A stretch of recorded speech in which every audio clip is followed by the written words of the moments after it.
Čestito finale, novo finale Liga šampioni, tvoj komentar za ovih 60 minuti. Znali smo da će biti jako teška i tvrda utakmica, puna trčanja.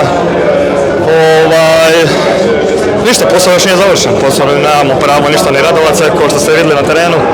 Nismo se ni radovali, toliko koliko bi trebali, jer velik posao je učinjen, u finalu smo, ali jednostavno moramo završiti ono pošto smo došli ovdje.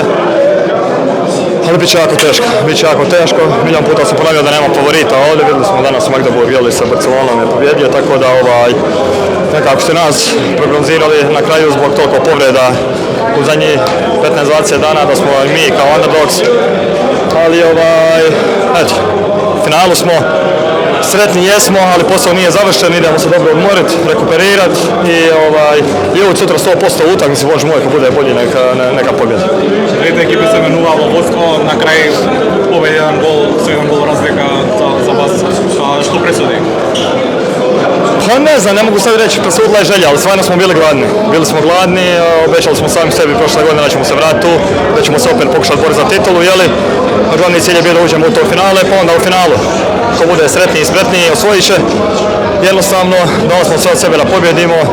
Ekipa je živjela i disala kao jedan, tako da Andy na golu fantastičan, šta mogu reći, dosta su pisali o njemu zadnje 2-3 utakmice da je bio stvarno u lošoj formi, ali znali smo da je on igrač stvarno za velike utakmice.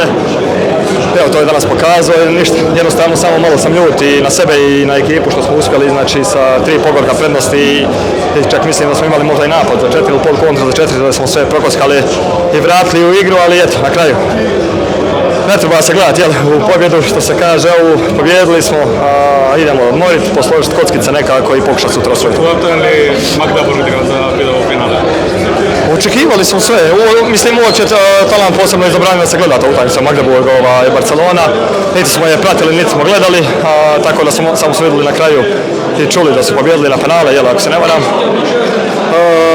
Tu sve moraš očekivati, apsolutno sve moraš očekivati. Ko što je Vardar rekao, pobjedio, koliko puta ponavljamo i ne znam, Kielce 2016. ili Flensburg, Montpellier, sve ekipe koje su pobjeđivale, tu sve moraš očekivati, nema stvarno favorita. Evo, mi smo danas vodili skoro cijelu utakmicu, na kraju se okrenulo, rekao neće valjda, ali došlo je na našu stvar na kraju, sutra je finale s Magdeburgom, bit će dobra, zanimljiva trka opet, dobra za gledatelje i to je najvažnije.